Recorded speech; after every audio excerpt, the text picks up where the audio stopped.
775 AM 820 kHz. Rádio Universitária Paulo Freire, a rádio pública da UFPE. De segunda a sexta, a partir das 10 da manhã, a Rádio Paulo Freire está no ar. Toda segunda tem Cidadania Coisa de Todo Dia, Descomplica Dados, Caderno de Cinema e Entre. Terça tem Chega Junto, Cuscuz com Quê e Sessão Kids. Quarta, Arqueologia em Evidência, Saúde é o Tema e Musicac. Quinta tem Papo Reto no Rádio, Amplitude 88, Codinome Resistência e Cantando e Brincando nas Ondas do Rádio. Sexta tem Papos e Beats, Ecoideia e a faixa Experimenta. Rádio Paulo Freire, a rádio que fazemos juntos. Hoje estamos recebendo Ronaldo Aboiador. Tem alguma canção que você escreveu que teve uma história por trás? A da floresta que a gente tava falando daqui a pouco. Exato, cadê a minha floresta? Tava de férias e fui para o interior, passei um mês. Quando eu voltei, eu escrevi: cadê a minha floresta, herança dos meus avós? Lindos pés de engazeiros, rodeado de lençóis. Rei que corria mansinho, hoje se acha sozinho, perdido nos arrebóis. Cadê tanto tom de vozes nos partidos de algodão? Na apanha do café, na colheita do feijão, adjunto e trabalhadores e a voz dos aboiadores do meu pedaço de chão. Cadê a apartação e as pegas de boi no mato? Rancho de palha e sapé do povo humilde e pacato. Eu mergulhei no passado, revelo o que tem sonhado, na lembrança de um retrato. O povo se torna ingrato de ver tanta rebeldia, onde eu vi sossego e paz, esperança e alegria. Hoje a natureza chora, nem a fauna e nem a flora não brota como outro dia. Cadê as ervas macias e as plantas medicinais? Minadouros cristalinos, vertente de minerais. Um progresso evoluído aos poucos tem destruído coisas que eu não vejo mais. E por aí afora, muita saudade. Que coisa linda, gente. Rádio Paulo Freire, a rádio que fazemos juntos.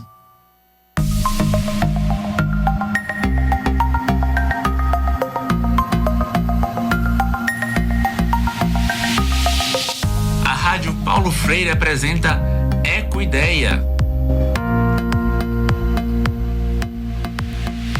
Boa tarde, ouvintes da Rádio Universitária Paulo Freire. Hoje é sexta-feira, 22 de agosto de 2019 e começa agora o Ecoideia, um programa que fala sobre ciência, ecologia e desenvolvimento sustentável. Eu sou Amanda Mendes, estudante de jornalismo do 6º período da UFPE. E eu sou Felipe Silva, estudante de Rádio, TV e Internet do 1º período da UFPE. E eu lembro que você pode acompanhar essa nossa programação até 1 da tarde, tanto pela frequência 820 AM, como também pela nossa transmissão ao vivo no Facebook. Basta acessar facebook.com/Rádio Universitária Paulo Freire, aqui na rádio que fazemos juntos e juntas. Hoje é difícil imaginarmos o mundo sem a fotografia. Ela não é somente importante para jornais e revistas, como também está presente no nosso dia a dia. Com a ajuda do nosso celular, quase todos os dias fazemos um registro fotográfico. E a arte da fotografia nos traz inúmeras sensações e emoções. Quando observamos uma bela foto, diversas perguntas surgem na nossa mente. Queremos saber como ela foi tirada, por que o fotógrafo decidiu emoldurar aquela cena específica, como foi o processo de produção da fotografia, houve produção ou foi uma foto espontânea, etc. Uma fotografia é algo único, o que sentimos ao observá-las também.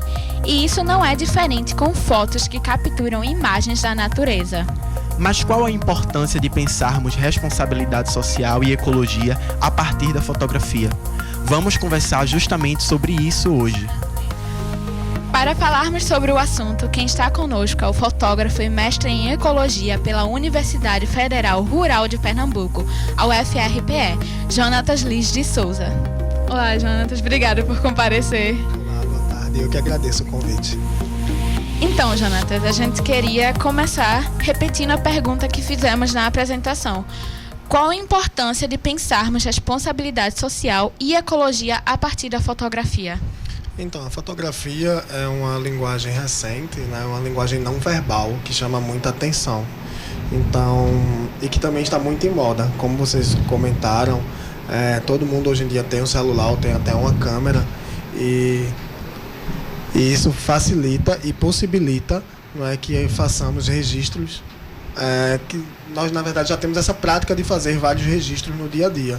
Então, pensando na natureza, tá? Você, através da fotografia, além de fazer trabalhos de educação ambiental ou até de trabalhos científicos na área da ecologia, bem como registrar momentos que ocorrem na natureza para poder você publicar e chamar o público, né? As pessoas que são leigas ou que têm curiosidade em conhecer a natureza ou até trabalhos científicos através da fotografia. Então essa seria a importância.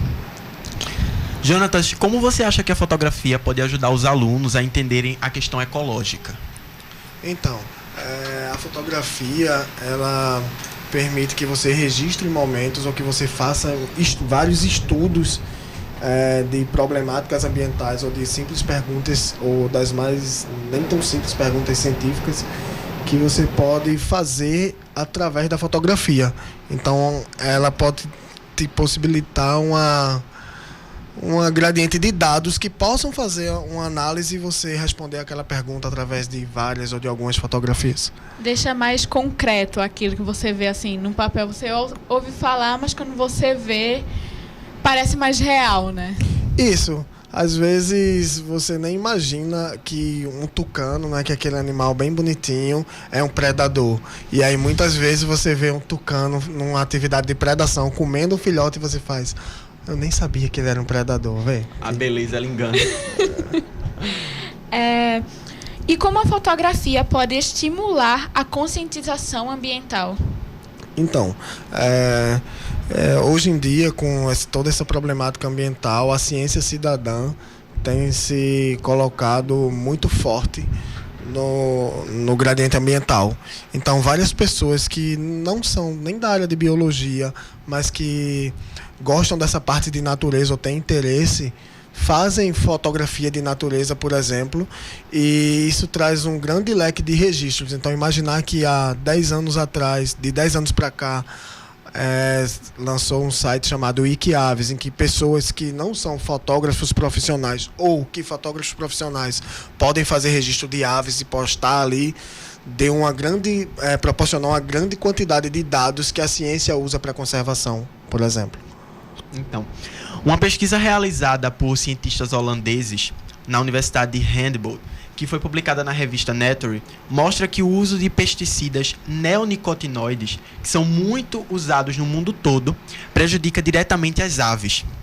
Isso porque esse tipo de pesticida diminui o número de insetos que fazem parte da alimentação dessas aves, especialmente em época de reprodução. Na sua perspectiva, como esse dano poderia ser diminuído? Então, esse é um problema que está bem em alta, né? Também, questão dos pesticidas, dos agrotóxicos, né? E o ideal para a gente diminuir esse impacto é sempre revisar e que a liberação de um agrotóxico, de algum veneno, tenha embasamento científico para ver se isso pode ser utilizado ou não. E outra perspectiva é que o melhor uso, não é, a melhor agricultura que você faz é aquela que você ou diminui o máximo a utilização de veneno ou não usa. Não é?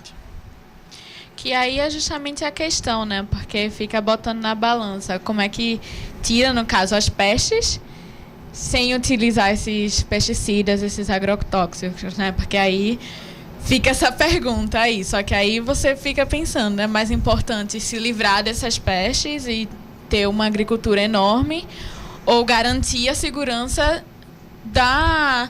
do ambiente natural do Brasil, né? É interessante destacar o seguinte, né, que a academia está aí produzindo conhecimento o tempo todo. E na academia são produzidos, por exemplo, venenos ou químicos que agridam pouco, que são feitos, inclusive, já com vegetais que podem produzir aquele veneno e que aquele veneno vá resolver o problema da peste, mas não danificando tanto o meio ambiente, entendeu? Muitas vezes prejudicando, ajudando no problema da peste, mas também prejudica a questão até própria do solo, né? Porque é uma coisa muito grave. E aí a gente falou dos agrotóxicos e nos últimos meses o governo federal, através do Ministério da Agricultura, vem liberando uma série de agrotóxicos que muitas vezes servem principalmente como pesticidas.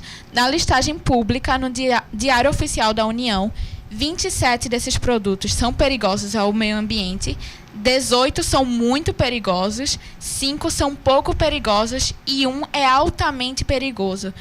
Como você vê essas decisões em relação às aves que habitam os territórios brasileiros, esse uso desses agrotóxicos, que muitos deles são perigosos? A gente vê com bastante preocupação essa liberação meio que desenfreada desses agrotóxicos. E outra coisa, você acha que a lista de aves brasileiras consideradas extintas pode aumentar este ano?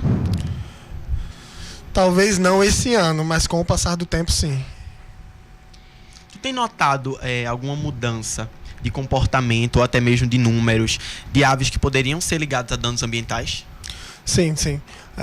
Aqui em Pernambuco, por exemplo, nós temos algumas espécies de aves que já não são avistadas há mais de 10 anos, tá? Que a gente não tem mais registro. E cada vez mais a gente vê o problema ambiental de fragmentação, derrubada de floresta, queimadas, que vai causando um problema não só nas aves, mas em todos os animais que ocupam esses ecossistemas. Vai se agravando cada vez mais, né? Isso. Então, a gente vai ter que fazer uma breve pausa agora nessa nossa conversa. São 12 horas e 13 minutos e você está ouvindo a Rádio Paulo Freire, a rádio que fazemos juntas. ZYI 775, Rádio Universitária Paulo Freire, AM 820 kHz, uma emissora da Universidade Federal de Pernambuco.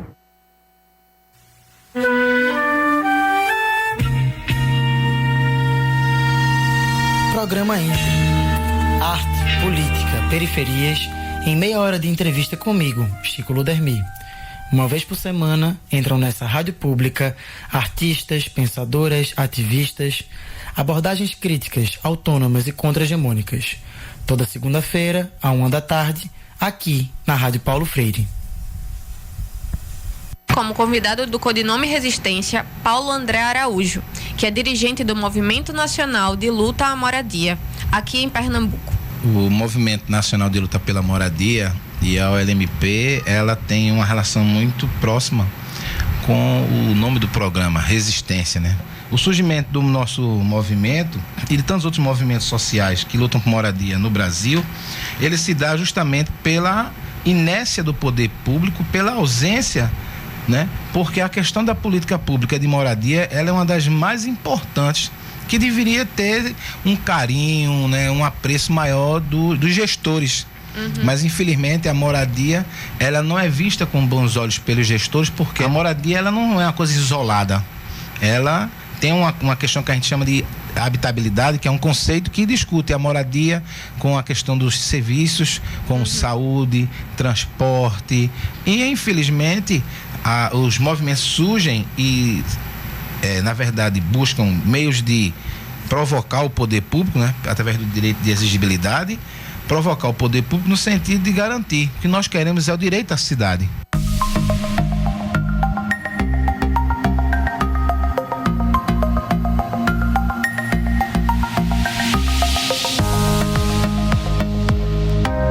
Estamos de volta aqui na 820 AM com o programa Ecoideia. Estamos conversando sobre fotografia ambiental, principalmente de aves, com o fotógrafo e mestre em ecologia, Jonatas Lins de Souza. E antes de continuarmos, eu queria lembrar que você também pode acompanhar essa discussão através das nossas redes sociais. É só acessar a Rádio Paulo Freire no Instagram, @PauloFreire UFPE no Twitter, e no Facebook é só procurar por Rádio Universitária Paulo Freire. No primeiro bloco, conversamos um pouco sobre a importância da fotografia para a ecologia. Nesse segundo bloco, a gente queria saber mais sobre o seu trabalho. Então, Jonatas, de onde surgiu o seu interesse de unir a fotografia e a ecologia? Então, ainda estava na universidade fazendo a graduação em Biologia quando eu conheci um grupo chamado Observadores de Aves de Pernambuco, OAP. Então eu comecei a observar aves e não sabia que fora do Brasil já existia um grande público que consumia esse tipo de observação e fotografia de natureza. Foi lá que eu passei a observar, tá, e depois a fotografar as aves. Mas tu acabasse fazendo alguma especialização em fotografia ou foi indo mesmo? Então, dentro do grupo lá nós já temos vários fotógrafos, tá? E aí você acaba que por curiosidade, né, compra uma câmerazinha, e aí começa a fazer os registros e vai aprendendo. Depois, durante o mestrado em Ecologia, eu paguei uma disciplina de fotografia para a ciência, tá? E durante o mestrado ainda eu fui agraciado com o Prêmio Nacional de Fotografia para a Ciência do CNPq. Tá? Então foi a primeira vez que esse prêmio veio para Pernambuco e eu tive a sorte de fazer a foto lá de um beija-flor bem bonito. É igual como acontece com a gente, que é estudante de comunicação, que começa a estudar fotografia a partir da prática. Às vezes a gente nem sabia que era tão apaixonado assim, quando começa de fato, ver que é uma coisa que estava lá dentro do coração. E tu falasse então do Observatório de Aves, mas teve algum outro motivo de por que a fotografia de aves ou foi só por esse conhecimento mesmo? Então, eu já gostava de aves antes de fazer biologia. Isso fez parte da minha decisão de cursar biologia, tá? Quando eu comecei a estudar, eu tive contato com essa ONG, lendo também artigos científicos de alguns professores que faziam da fotografia, extraíam da fotografia o gradiente científico. Tá? E aí eu conheci esse grupo, mandei um e-mail, consegui ter acesso e de lá a coisa fluiu. Além do trabalho como fotógrafo, de que outras formas você também está envolvido com a ecologia? Então, atualmente a gente tem uma empresa de controle de vetores e pragas, tá? Que utiliza de aves de rapina, que são gaviões, falcões, para o controle de pragas, especificamente pombos. Tá? Então eu trabalho hoje com aves, eu sou responsável técnico dessas empresas, onde a gente faz essa captura, esse afugentamento, controle de pragas sem a utilização de veneno. Que até a gente viu uma dessas aves que o pessoal aqui da rádio não vai ver, mas então tu trabalha justamente com isso, né? Com as aves mesmo, com o controle de peste. Com controle de pragas, utilizando de aves de rapina. Jonatas, você trabalhou como pesquisador no monitoramento, manejo e controle de fauna silvestre no Aeroporto Internacional do Recife. O que foi esse trabalho de pesquisa lá? Então, esse trabalho é desenvolvido até hoje, tá? Eu trabalhei lá como estagiário, na verdade, no controle de fauna, que no aeroporto o trabalho lá visa garantir que não exista um acidente no pouso e na decolagem dos aviões. Então eu participei lá desse projeto e que hoje tem uma equipe lá trabalhando, tem até um amigo meu que faz o trabalho lá. Como é um aeroporto, a gente não imagina que tem um programa em relação à fauna, né? Porque é um negócio tão selva de pedra, entre aspas, que você nem imagina. Porque as aves, na verdade, elas estão presentes em todos os locais, né? Então, desde o deserto até os ambientes florestados e também na cidade.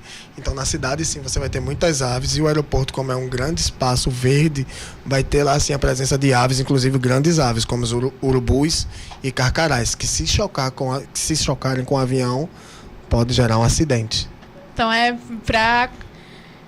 como é que eu posso dizer? É garantir a segurança dos dois, né? Isso. Tanto da ave quanto quem está no avião. Isso, garantir a segurança operacional. Até porque o acidente ele pode ser grave, né? Para ambos os... Tanto para a ave quanto para as pessoas. Isso. Você foi vencedor do Prêmio de Fotografia, Ciência e Arte do CNPq em 2016 e segundo lugar no Prêmio de Filmagem do CRBIO 5. Como foi a trajetória para chegar a esse prêmio? Então, foi de forma despretensiosa, né? Os amigos da OAP encontraram um beija-flor que todo dia frequentava um local na Estação Ecológica de Caetés, aqui em Pernambuco. E aí várias pessoas do Brasil começaram a me procurar para levar essas pessoas para ver esse beija-flor. E como eu ia, eu também fazia as fotos. Tá? Então, em um momento X, Eu fiz, eu acho que 15 mil fotos dessa espécie e uma delas ficou legal. E quando eu vi o concurso, e eu estava fazendo o mestrado, eu disse, vou me inscrever e vou mandar uma foto minha, né? E no dia eu recebi a ligação, que foi uma grande felicidade, né? Não foi nem pensando de vou participar dessa competição, nem nada. Foi bem assim... Foi a consequência de um trabalho bem feito, né? Isso, eu nem sabia que existia o concurso, né? Depois da foto que apareceu o concurso, eu me inscrevi e ganhei. E até tu comentasse que foi o primeiro de Pernambuco, não foi? É a primeira vez que o Prêmio de Ciência e Arte veio para Pernambuco, né? E aí é bastante felicidade, né? De você mostrar que aqui a gente faz fotografia bonita, que aqui a gente faz ciência, né? Porque era um prêmio de fotografia e ciência, né? Foi... E depois disso, sabe dizer se Pernambuco ganhou esse prêmio? O Pernambuco não ganhou, acho, de fotografia, porque são vários os prêmios, na verdade. Mas ano passado, um colega da Universidade Federal Rural de Pernambuco ganhou um prêmio também do CNPq de produção científica. Espetacular o prêmio. E me tira uma dúvida que eu fiquei pensando aqui. O que é que mudou na tua vida depois desse prêmio? Desses prêmios, na verdade, né? Porque ou se não mudou nada. Muda, né? Eu acho que toda visibilidade é positiva, não é? Desde que seja por algo bom, né? Então, assim, é muito bom você ser reconhecido por um trabalho que você desenvolveu, não é? Então, assim, mudou porque visibilidade sempre é excelente. Entendi. Ok. Já chegou aqui uma pergunta pra gente. O que é que um fotógrafo de aves leva em conta antes de fazer o registro? Como é o processo? Eu acho que o mais especial da foto é o inusitado, não é? Aquela curiosidade, aquela beleza. O que aquela foto vai te proporcionar, tá? Então, se você para em um local que tem uma flor e que um beija-flor vai lá polinizar, além daquele ato de polinização, você vai perceber que você vai fazer 10 mil fotos e todas as fotos vão ser diferentes, não é? Então, assim, eu acho que a curiosidade, o querer, a contemplação da natureza, de contemplar, de saber o quanto aquele registro pode ser importante. Tem a paixão por isso também, né? Porque você tem que ver aquilo e ver, poxa, isso é algo que eu quero registrar. Isso. Então, e que eu vejo que é uma paixão sua. É sim, uma paixão, né? Assim, a gente trabalha com pesquisa, a gente faz a questão do trabalho de pesquisa com natureza e quando chega no final de semana, tem uma folguinha, vamos pro mato tirar foto de aves, né? Vai que rende um novo prêmio, né? Assim, não existe esse objetivo do prêmio, sabe? Ele é uma consequência, né? Mas ver uma simples ave e fotografar já é espetacular.